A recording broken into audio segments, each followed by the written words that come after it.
Welcome to Computer Science Principles. Follow along with the curriculum at bjc.edc.org. Unit 3, Lists, Lab 1, Page 2, Exploring List Processing.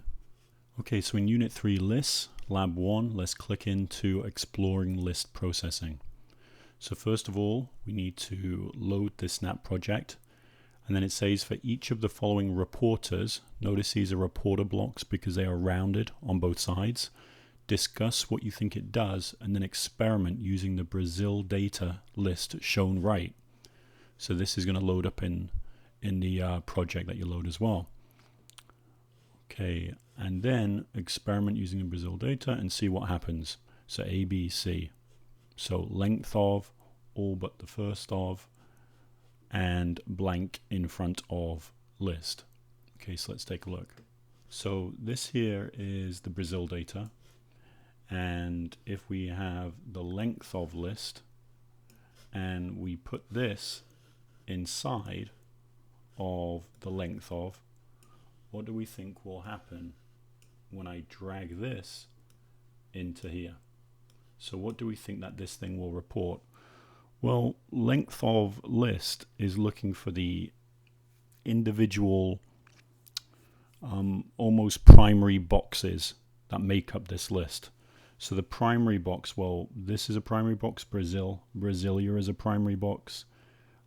Sao Paulo is a primary box. Portuguese is a primary box. Then this block here, I just pulled it out. That's a primary box that contains a list, but it's still only one primary box. The same here, although there's two items, that's in a new list, which is inside one primary box. So watch as I count. 1, 2, 3, 4, 5, 6, 7, 8. So this is going to report 8. So if I click, it reports 8.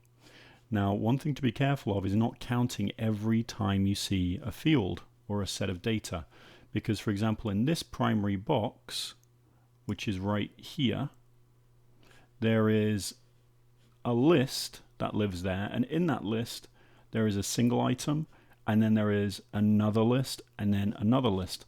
But in the length of, it's only counting the number of primary boxes, which is 8. Okay, so that was length of. The next, all but the first of list. All but the first of. So this time, all but the first of, and then let's pull the list into it. So this is going to report everything except what is in the first box, the first primary box of the list.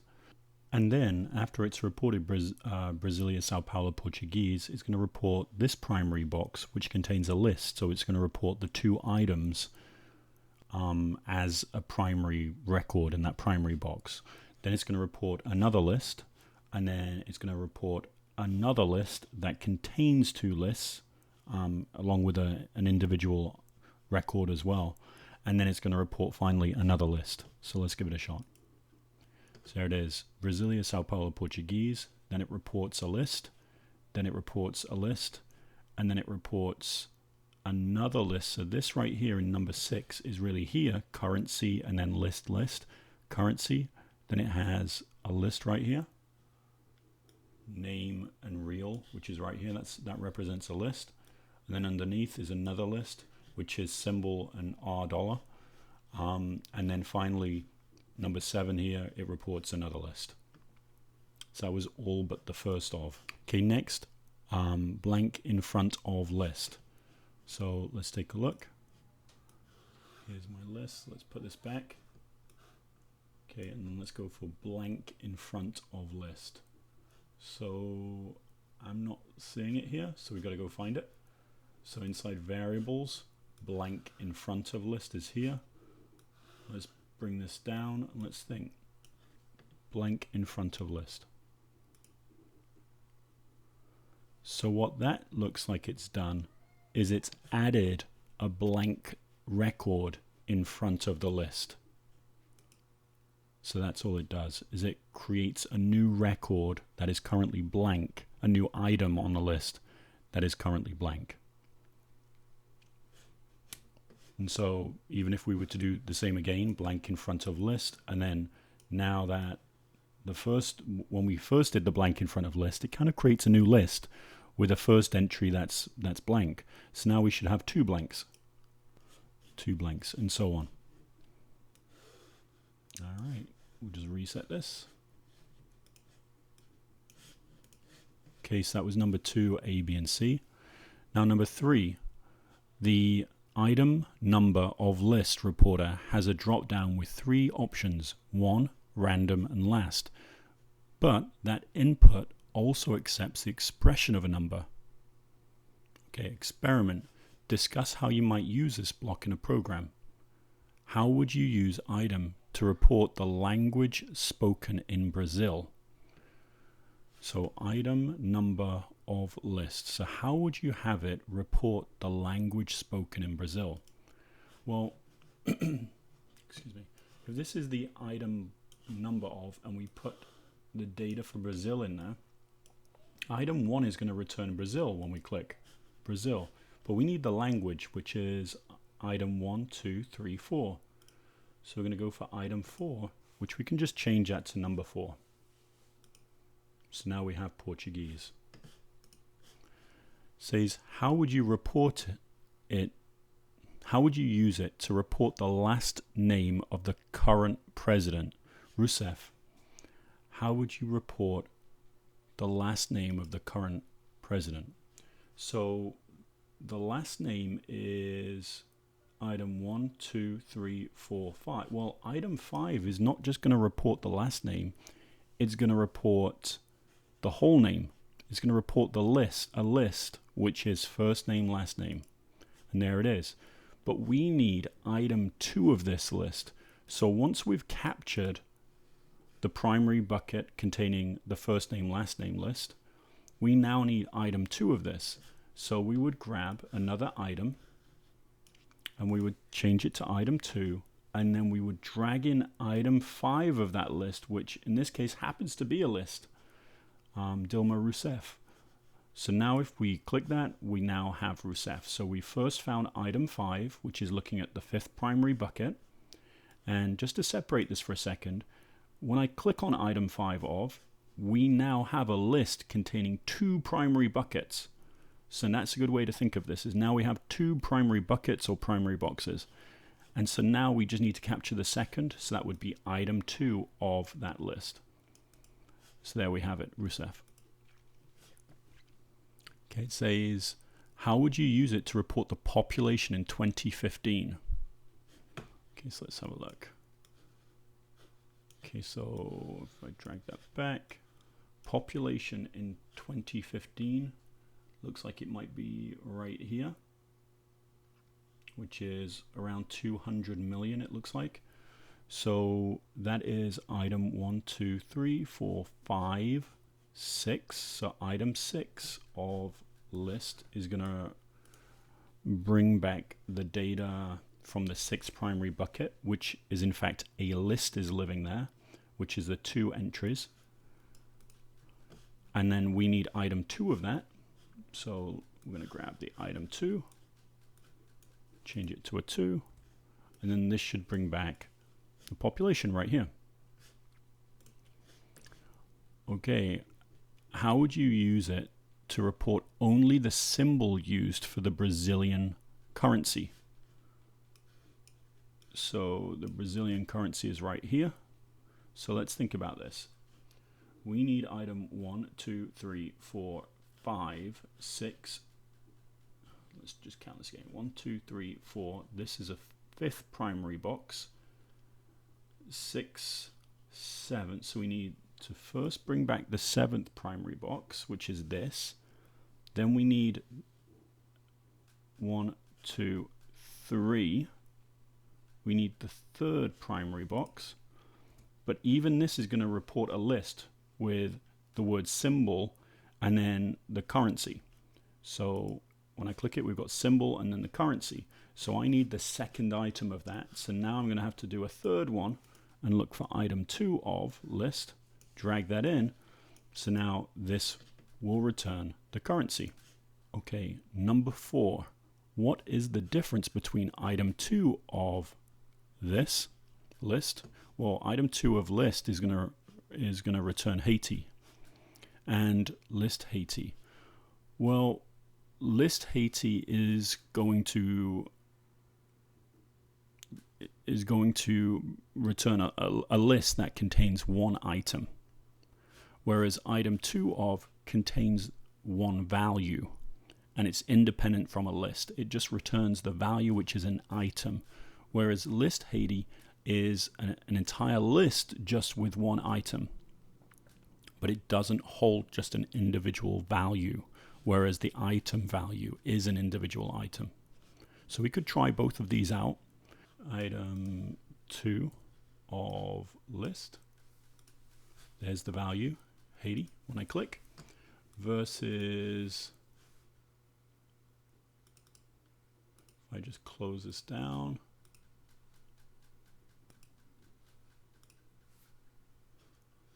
can remove this, put it here, close it down. So these two we're comparing. If I click there, it's a list with that value, Haiti. If I click here, it's just the value. So notice the difference. That's a list with an item, and this is just the value. Okay, look back at the Brazil list and use contains to compare contains Brasilia with contains Rousseff. Explain why the latter contains Rousseff fails. So I'm going to pull out the list. Just get rid of this stuff.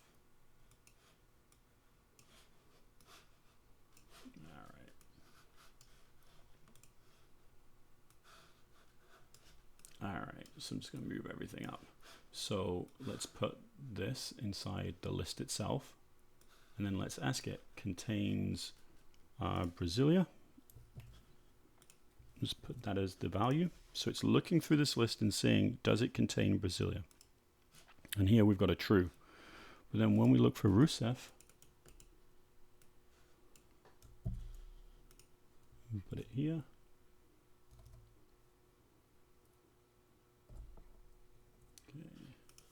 When I press, it says false, even though Rousseff is living right here. Well, that's because it's only looking in the primary boxes itself. So this is a primary box, this is a primary box, this is a primary box, this is, but it's looking here just for the identical characters Rousseff, and it's not finding it. What it's finding is a list. However, if we had been looking to see if any of these primary boxes contains this list, Dilma Rousseff, as 2 items, then we would get a true. But in just looking for this name, it's not seeing it occupying one of those primary boxes, and that's why it's returning false. Okay, for 6A, we're asked to figure out what they return, and we're also asked to build them. But for the sake of time, I'm not going to build them, I'm just going to talk through each of them. So it wants to know length of all but the first of this list. So if we go inside, think of these as parentheses. There's almost 3 sets of parentheses. So if we look at the inner parentheses, it would be this list with the countries. So we've got a list of countries. Now moving outside, we want all but the first of. So that's basically going to take away Russia, and we're going to be left with Haiti, Japan, Brazil, Rwanda, and Vietnam. And so we're going to be left with 1, 2, 3, 4, 5 entries after the first item is removed.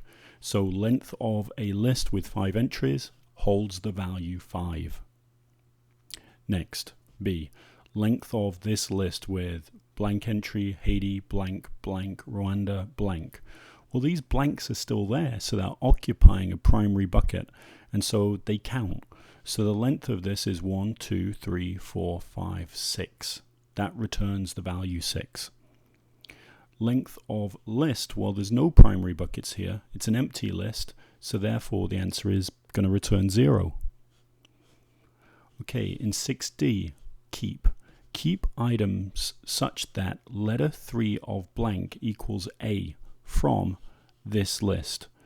So what ends up happening with keep is that it puts each of these values, each of these items into the empty slot, checks it against a condition, and then keeps those items that are true.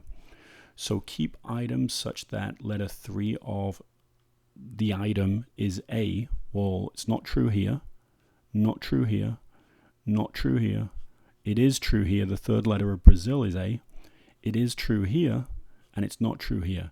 So this is going to return a list that has 2 items in it, Brazil and Rwanda.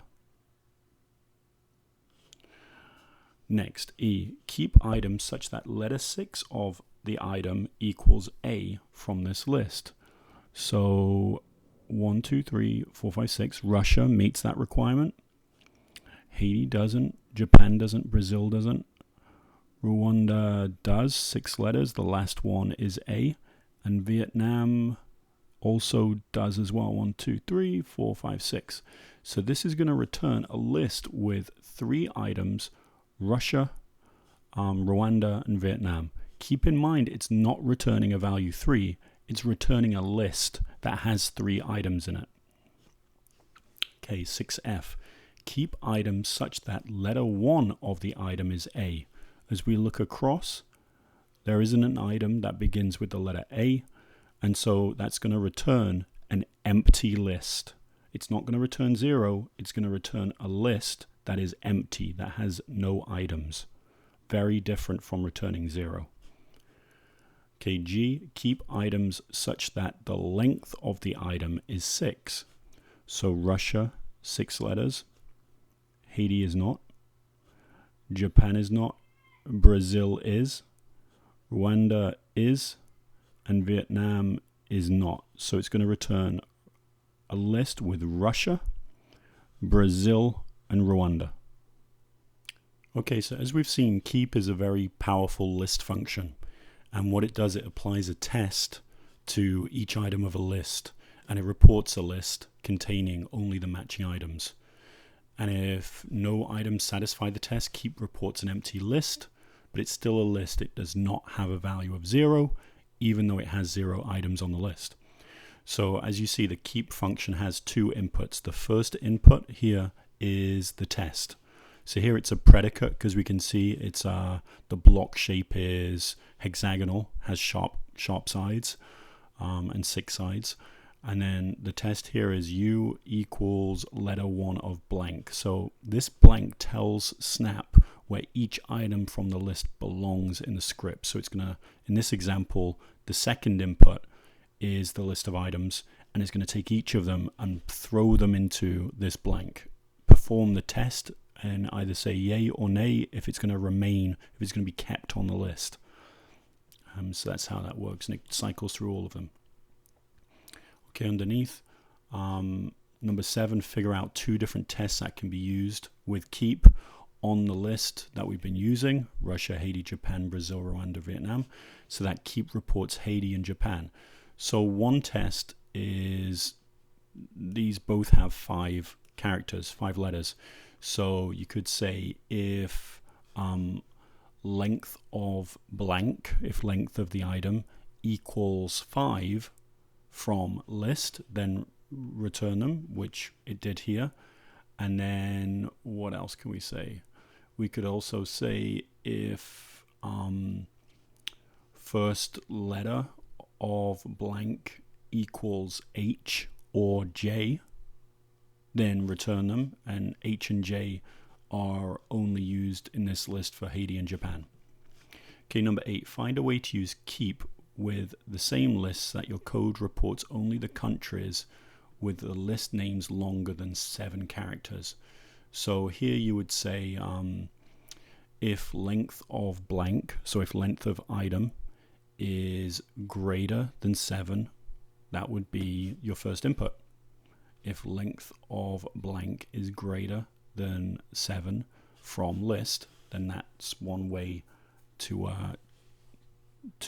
do what they want. Keep the countries with names longer than 7. Okay, number 9. Build and compare these play scripts. Run each script a few times. Use your headphones.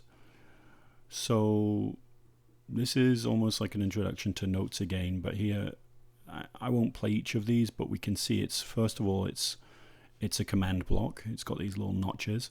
It's going to do something. It's going to play a note. So the note that it's going to pick is it's going to choose a random note from this list for 1 beat. And it's not looping anything. It's just doing it once. Okay, B, for each note on this list, and we have 5 notes, play the note for 1 beat. So it's going to go through them and play them each for 1 beat. C, for each note of map, and then we have the rule over the list, and then it wants to play the note for 1 beat. So notice that these are the same list of notes, but what it's doing, it's applying some operation to every single one of these, and it's raising the value, it's raising the number by 5, and then it's playing each of them. So this rule is being mapped, is being applied to each of these. So map is one of the second list functions. We've just learned about keep. Map is one that applies a rule to each of them. It's not removing anything. It's just applying an operation and changing the value somehow. Okay, D, for each note of this list, but then we're keeping some items on the list, so it's changing the list a little. So it's only going to keep the notes that are less than 65.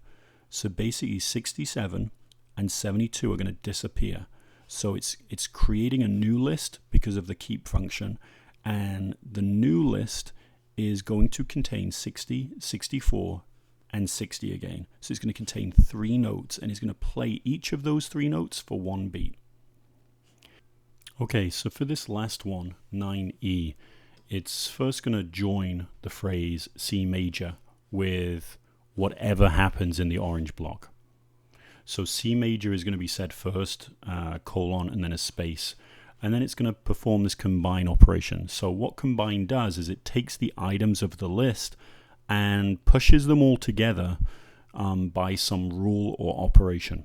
So you're going to end up with one string after combine has been run. So the rule is to take the items and put a comma and a space. That dot means a space, so put a comma and a space between them. So combine with join, so this is the operation, the first input, item, comma, space, item, and do this for all of the items of the list. And then put C major in front. So just to demonstrate that, over here I just created it. So combine with join item, comma, blank, comma, space, blank. So item, comma, space, item is going to take each of these, and there's going to be more than 2 items here. There's going to be the full list, even if this had many, many more, is going to put each of the items in here, but separate each of these items by this rule, comma, space. And then it's going to combine that, going to join it with C major. So when I click, here we have it. If I click again, C major, 60, 64, 67 with a space between. Notice at the end of 67 there isn't a comma or a space, it just stops. It stops the rule. So combine was the third list function. So far today we did 3 list functions. We did the keep, which kept items that adhered to some rule. We did map, which applied some rule to every, or operation to every single item on the list. And then we just did combine, which takes all the items on the list and kind of makes them into one string, but applies some rule to separate those items if we wished. The curriculum has been brought to you by Beauty and Joy of Computing in association with UC Berkeley, also the National Science Foundation, EDC, and the SET program at the New York City Department of Education.